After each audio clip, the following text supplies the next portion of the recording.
All right, low carbs. So the last two sections were a little bit longer, so I'm going to try to keep these next two sections a little bit shorter, so we stay on time and that our class is over by 2 as it's supposed to be. So we talked about sugar and its effect on our system last week and inflammation. Carbohydrates basically are interpreted as the body the same as sugar. So sugar is a carbohydrate, and we usually recognize that sugar is a carbohydrate, but we don't necessarily recognize that a carbohydrate is a sugar. However, simple carbs are sugar, and that's how our body sees them, treats them, processes them, is as sugar. However, complex carbohydrates, those are really the carbohydrates that we want to eat. So if you're going to eat carbohydrates, you want to eat the complex carbohydrates. So what's the difference? The very simple difference is that a complex carbohydrate has fiber. And so it doesn't process and digest in the system immediately. So sugar in its raw form or a simple carbohydrate immediately goes into our bloodstream and it's processed as immediate energy. Whereas a complex carbohydrate has more things to it, including that fiber, which then stays with us longer. So you don't get hungry. When you do just a simple sugar, your blood sugar goes up and then it drops down. And so you got all this energy and now you're ready to take a nap. And the complex carbohydrate is going to bring your sugar up and it's going to let you sit up here a little bit longer. So usually if you do a complex carbohydrate, combine it with proteins. Protein also helps to be able to sustain that energy. So if you kind of combine those two together, then that's really how you want to do it. So start looking at what you're eating in your carbohydrates and start eating the more complex carbohydrates. Get away from the ones that are sugar. So there's a pretty simple formula to being able to determine what your net carb is. And in low carb diets, they will say for you to eat anywhere from 20 to 60 carbs a day, depending on which program you're looking at.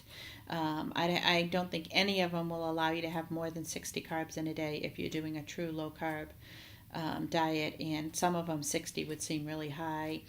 I think Atkins starts you at 20 and then you're allowed to gradually increase up to 60.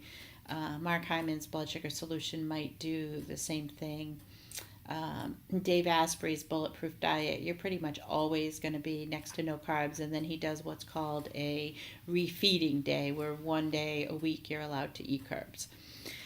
I think if I'm conscious of the carbs that I'm eating, then, I try to keep those really low because then I'm getting my other carbs in vegetables. And so vegetables are actually a form of carbs, but they're a really healthy carb. They're great because they're loaded not only with the fiber, but also with a whole ton of really great nutrients and other things like that. So those are really the good carbs that you want to be able to focus on eating.